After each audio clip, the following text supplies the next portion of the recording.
ओम साई राम। हमारे चैनल में आप सभी का बहुत बहुत स्वागत है।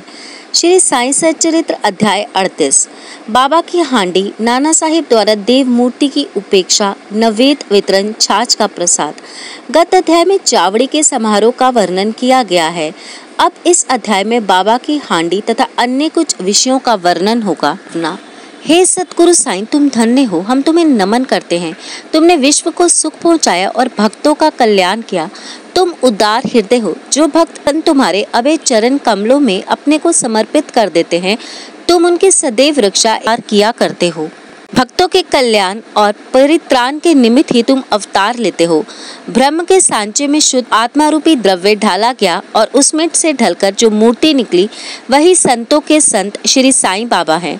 साईं स्वयं ही आत्माराम और चिर आनंद धाम है।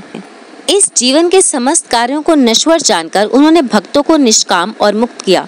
बाबा की हांडी। मानव धर्म शास्त्र में भिन्न भिन्न युगों के लिए भिन्न भिन्न साधनाओं का उल्लेख किया गया है। सतयुग में तप, त्रेता में ज्ञान, द्वापर में यज्ञ और कलयुग में दान का विशेष महत्व है। सर्व प्रकार के दानों में अन्न दान श्रेष्ठ है। जब मध्याह्न के समय हमें भोजन प्राप्त नहीं होता, तब हम विचलित हो जाते हैं। ऐसे ही स्थिति अन्य प्राणियों की अनुभव कर जो किसी भिक्षुक या भूखे को भोजन देता है, वही श्रेष्ठ दानी है। तैत्तिरीय उपनिषद में लिखा गया है कि अन्न ही ब्रह्मा है और उसी से सब प्राणियों की उत्पत्ति होती है और उसी ही से जीवित रहते हैं और मृत्यु के उपरांत उसी में लय भी हो जाते हैं। जब कोई अतिथि दोपहर के समय अपने घर आता है, तो हमारा परम कर्तव्य हो जाता है कि हम उसका अभिनंदन कर उसे भोजन कराएं। अन्य दान जैसे धन, भूमि और वस्त्र इत्यादि देने में तो पात्रता का विचार करना पड़ता है, परंतु अन्न के लिए विशेष सोच विचार की आवश्यकता नहीं है। दोपहर के समय कोई भी अपने द्वार पर आए, उसे शीघ्र भोजन कराना हमारा परम कर्तव्य है। प्रथमतः लूले, लंगड़े, अंधे या रुग्ण भिखारियों को, फिर उन्हें जो हाथ पैर से स्वस्थ हैं, और उन सभी के बाद अपने संबंधियों को भोजन कराना चाहिए। अन्य सभी की अपेक्षा पंगुओं को भोजन कराने का महत्व अधिक है। अन्न दान के बिना अन्य सब प्रकार के दान वैसे ही अपूर्ण है, जैसे कि चंद्रमा बिना तारे, पदक बिना हार, कलश बिना मंदिर, कमल रहित तालाब, भक्ति रहित भजन, सिंदूर रहित सुहागन, मधुर स्वर विहीन गायन, नमक बिना पकवान। जिस प्रकार अन्य भोज्य पदार्थों में दाल उत्तम समझी जाती है, उसी प्रकार समस्त दानों में अन्न दान श्रेष्ठ है। अब देखें कि बाबा किस प्रकार भोजन तैयार कराकर उसका वितरण किया करते थे। हम पहले ही उल्लेख कर चुके हैं कि बाबा अल्प आहारी थे और वे थोड़ा बहुत जो कुछ भी खाते थे, वह उन्हें केवल 2 घरों से ही भिक्षा में उपलब्ध हो जाया करता था। परंतु जब उनके मन में सभी भक्तों को भोजन कराने की इच्छा होती, तो प्रारंभ से लेकर अंत तक संपूर्ण व्यवस्था वे स्वयं किया करते थे। वे किसी पर निर्भर नहीं रहते थे और ना ही किसी को इस संबंध में कष्ट ही दिया करते थे। प्रथमतः वे स्वयं बाजार जाकर सब वस्तुएं, अनाज, आटा, नमक, मिर्ची, जीरा, खोपरा और अन्य मसाले आदि वस्तुएं नकद दाम देकर खरीद लाया करते थे। जहाँ तक पीसने का कार्य है, वह भी वे स्वयं ही किया करते थे। मस्जिद के आंगन में ही एक भट्टी बनाकर उसमें अग्नि प्रज्वलित करके हांडी के ठीक नाप से पानी भर देते थे। हांडी 2 प्रकार की थी, एक छोटी और दूसरी बड़ी। एक में 100 और दूसरी में 500 व्यक्तियों का भोजन तैयार हो सकता था। कभी वे मीठे चावल बनाते और कभी मांस मिश्रित चावल बनाते थे। कभी कभी दाल और मुटकुले भी बना लेते थे। पत्थर की सिल पर महीन मसाला पीसकर हांडी में डाल देते थे। भोजन रुचिकर बने, इसका वे भरसक प्रयत्न किया करते थे। ज्वार के आटे को पानी में उबालकर उसमें छाछ मिलाकर आमटी बनाते और भोजन के साथ सब भक्तों को समान मात्रा में बांट देते थे। भोजन ठीक बन रहा है या नहीं, यह जानने के लिए वे अपनी कफनी की बाहें ऊपर चढ़ाकर निर्भय होकर उबलती हांडी में हाथ डाल देते और उसे चारों ओर घुमाया करते थे। ऐसा करने पर भी उनके हाथ पर ना तो कोई जलन का चिन्ह और ना ही चेहरे पर कोई व्यथा की रेखा प्रतीत हुआ करती थी। जब पूर्ण भोजन तैयार हो जाता, तब वे मस्जिद से बर्तन मंगवाकर मौलवी से फतीहा पढ़ने को कहते थे। फिर वे महालसापति तथा तात्या पाटिल को प्रसाद का भाग पृथक रखकर शेष भोजन गरीब और अनाथ लोगों को खिलाकर उन्हें तृप्त करते थे। सचमुच लोग वे धन्य थे। कितने भाग्यशाली थे वे, जिन्हें बाबा के हाथ का बना और परोसा हुआ भोजन खाने को प्राप्त हुआ। यहाँ कोई यह शंका कर सकता है कि क्या वे शाकाहारी और मांसाहारी भोजन पदार्थों का प्रसाद सभी को बांटा करते थे। इसका उत्तर बिल्कुल सीधा और सरल है। जो लोग मांसाहारी थे, उन्हें हांडी में से दिया जाता था तथा शाकाहारियों को उसका स्पर्श तक न होने देते थे।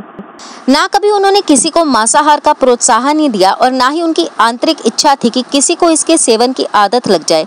यह अति पुरातन अनुभूत नियम है कि जब गुरुदेव प्रसाद वितरण कर रहे हों तब यदि शिष्य उसके ग्रहण करने में शंकित हो जाए तो उसका अधःपतन होना निश्चित है। यह अनुभव करने के लिए कि शिष्यगण इस नियम का किस अंश तक पालन करते हैं, वे कभी कभी परीक्षा भी ले लिया करते थे। उदाहरणतः एक एकादशी के दिन उन्होंने दादा केलकर को कुछ रुपए देकर कुछ मांस खरीद लाने को कहा। दादा केलकर पूरे कर्म कांडी थे और प्राय सभी नियमों का जीवन में पालन किया करते थे। उनकी यह दृढ़ भावना थी कि द्रव्य, अन्न और वस्त्र इत्यादि गुरु को भेंट करना पर्याप्त नहीं है, केवल उनकी आज्ञा ही शीघ्र कार्यान्वित करने से वह प्रसन्न हो जाते हैं। यही उनकी दक्षिणा है। दादा शीघ्र कपड़े पहनकर एक थाला लेकर बाजार जाने के लिए उद्युत हो गए। तब बाबा ने उन्हें लौटा लिया और कहा कि तुम ना जाओ, अन्य किसी को भेज दो। दादा ने अपने नौकर पांडु को इस कार्य के निमित्त भेजा। उसको जाते देखकर बाबा ने उसे भी वापस बुलाकर कहा, यह कार्यक्रम ही स्थगित कर दो। ऐसे ही एक अन्य अवसर पर उन्होंने दादा से कहा कि देखो तो नमकीन पुलाव कैसा पक रहा है। दादा ने यूं ही मुंह देखी दिया कि अच्छा है। तब वे कहने लगे कि तुमने ना अपनी आंखों से ही देखा और ना ही जीवा से स्वाद लिया, फिर तुमने ये कैसे कह दिया कि उत्तम बना है? थोड़ा ढक्कन हटाकर तो देखो। बाबा ने दादा की बाह पकड़ी और बलपूर्वक बर्तन में डालकर बोले, थोड़ा सा इसमें से निकालो और अपना कट्टरपन छोड़कर चख कर देखो। जब माँ का सच्चा प्रेम बच्चे पर उमड़ आता है तब वह उसकी चिकोटी भरती है, परंतु उसका चिल्लाना या रोना देखकर वह उसे अपने हृदय से लगा लेती है। इसी प्रकार बाबा ने सात्विक मातृ प्रेम के वश होकर दादा का इस प्रकार हाथ पकड़ा। यथार्थ में कोई भी संत या गुरु कभी भी अपने कर्मकांडी शिष्य को वर्जित भोजन के लिए आग्रह करके अपनी अपकीर्ति कराना पसंद ना करेगा। इस प्रकार यह कार्यक्रम सन 1910 तक चला और फिर स्थगित हो गया। जैसा पूर्व में उल्लेख किया जा चुका है कि दासगणों ने अपने कीर्तन द्वारा समस्त मुंबई प्रांत में बाबा की अधिक कीर्ति फैलाई। फलतः इस प्रांत से लोगों के झुंड शिरडी को आने लगे और थोड़े ही दिनों में शिरडी पवित्र तीर्थ क्षेत्र बन गया। भक्तगण बाबा को नैवेद्य अर्पित करने के लिए नाना प्रकार के स्वादिष्ट पदार्थ लाते थे, जो इतनी अधिक मात्रा में एकत्रित हो जाते थे कि फकीरों और भिखारियों को संतोष पूर्वक भोजन कराने पर भी बच जाता था। नैवेद्य वितरण करने की विधि का वर्णन करने से पूर्व हम नाना साहेब चंदोरकर की इस कथा का वर्णन करेंगे, जो स्थानीय देवी देवताओं और मूर्तियों के प्रति बाबा की सम्मान भावना की द्योतक हैं। नाना साहेब द्वारा देव मूर्ति की उपेक्षा। कुछ व्यक्ति अपनी कल्पना के अनुसार बाबा को ब्राह्मण तथा कुछ उन्हें यवन समझा करते थे, परंतु वास्तव में उनकी कोई जाति न थी। उनकी और ईश्वर की केवल एक ही जाति थी। कोई भी निश्चय पूर्वक यह नहीं जानता था कि वे किस कुल में जन्मे और उनके माता पिता कौन थे। फिर उन्हें हिंदू या यवन कैसे घोषित किया जा सकता है? यदि वे यवन होते तो मस्जिद में सदैव धुनी और तुलसी वृंदावन ही क्यों लगाते और शंख, घंटे तथा अन्य संगीत वाद्य क्यों बजने देते? हिंदुओं की विविध प्रकार की पूजाओं को क्यों स्वीकार करते? यदि सचमुच यवन होते तो उनके कान क्यों छिदे होते तथा वे हिंदू मंदिरों का स्वयं जीर्णोद्धार क्यों करवाते? उन्होंने हिंदुओं की मूर्ति तथा देवी देवताओं की जरा सी भी उपेक्षा कभी सहन नहीं की।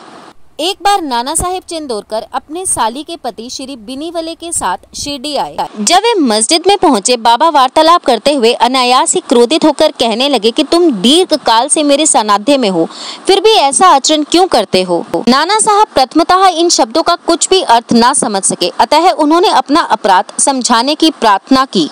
प्रत्युत्तर में उन्होंने कहा कि तुम कब कोपर गांव आए और फिर वहां से कैसे शिरडी आ पहुंचे? तब नाना साहेब को अपनी भूल तुरंत ही ज्ञात हो गई। उनका यह नियम था कि शिरडी आने से पूर्व वे कोपर गांव में गोदावरी के तट पर स्थित श्री दत्त का पूजन किया करते थे, परंतु रिश्तेदार के दत्त उपासक होने पर भी इस बार विलंब होने के भय से उन्होंने उनको भी दत्त मंदिर में जाने से अथो उत्साहित किया और वह दोनों सीधा शिरडी चले आए थे। अपना दोष स्वीकार कर उन्होंने कहा कि गोदावरी स्नान करते समय पैर में एक बड़ा कांटा चुभ जाने के कारण अधिक कष्ट हो गया था। बाबा ने कहा कि यह तो बहुत छोटा सा दंड था और उन्हें भविष्य में ऐसे आचरण के लिए सदैव सावधान रहने की चेतावनी दी। नैवेद्य वितरण। अब हम नैवेद्य वितरण का वर्णन करेंगे। आरती समाप्त होने पर बाबा से आशीर्वाद तथा उदी प्राप्त कर जब भक्तगण अपने अपने घर जाने लगते, तब बाबा पर्दे के पीछे प्रवेश कर निम्बर के सहारे पीठ टेक कर भोजन के लिए आसन ग्रहण करते थे। भक्तों की दो पंक्तियां उनके समीप बैठा करती थीं। भक्तगण नाना प्रकार के नैवेद्य, पीड़ी, मांडे, पेड़ा, बर्फी, बासुंदी, उपमा, भात इत्यादि थाली में सजा सजा कर लाते और जब तक वे नैवेद्य स्वीकार न कर लेते तब तक भक्तगण बाहरी प्रतीक्षा किया करते थे। समस्त नैवेद्य एकत्रित कर दिया जाता, तब वे स्वयं ही भगवान को नैवेद्य अर्पण कर स्वयं ग्रहण करते थे। उसमें से कुछ बाहर प्रतीक्षा करने वालों को देकर शेष भीतर बैठे हुए भक्त पा लिया करते थे। जब बाबा सबके मध्य में आ विराजते तब दोनों पंक्तियों में बैठे हुए भक्त तृप्त होकर भोजन किया करते थे। बाबा प्राय श्यामा और निमोनकर से भक्तों को अच्छी तरह भोजन कराने और प्रत्येक की आवश्यकता का सावधानी पूर्वक ध्यान रखने को कहते थे। वे दोनों इस कार्य को बड़ी लगन और हर्ष से करते थे। इस प्रकार प्राप्त प्रत्येक ग्रास भक्तों को पोषक और संतोषदायक होता था। कितना मधुर, पवित्र, प्रेम रसपूर्ण भोजन था वह, सदा मांगलिक और पवित्र। छाछ का प्रसाद। इस सत्संग में बैठकर एक दिन जब हेमांत पूर्णतः भोजन कर चुके तब बाबा ने उन्हें एक प्याला छाछ पीने को दिया। उसका श्वेत रंग से तो वे बहुत प्रसन्न हुए, परंतु उधर में जरा सी भी गुंजाइश ना होने के कारण उन्होंने केवल एक घूंट ही पिया। उनका यह उपेक्षात्मक व्यवहार देखकर बाबा ने कहा कि सब पी जाओ, ऐसा सुअवसर अब कभी ना पाओगे।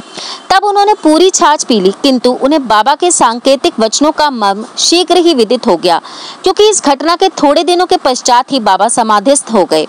पाठकों, अब हमें अवश्य ही हेमांत पंत के प्रति कृतज्ञ होना चाहिए, क्योंकि उन्होंने तो छाछ का प्याला पिया, परंतु वे हमारे लिए यथेष्ट मात्रा में श्री साईं लीला रूपी अमृत दे गए। आओ हम इस अमृत के प्याले पर प्याले पीकर संतुष्ट और सुखी हो जाएं। श्री सद्गुरु साईनाथ अर्पण अस्तु। सुखम भवतु।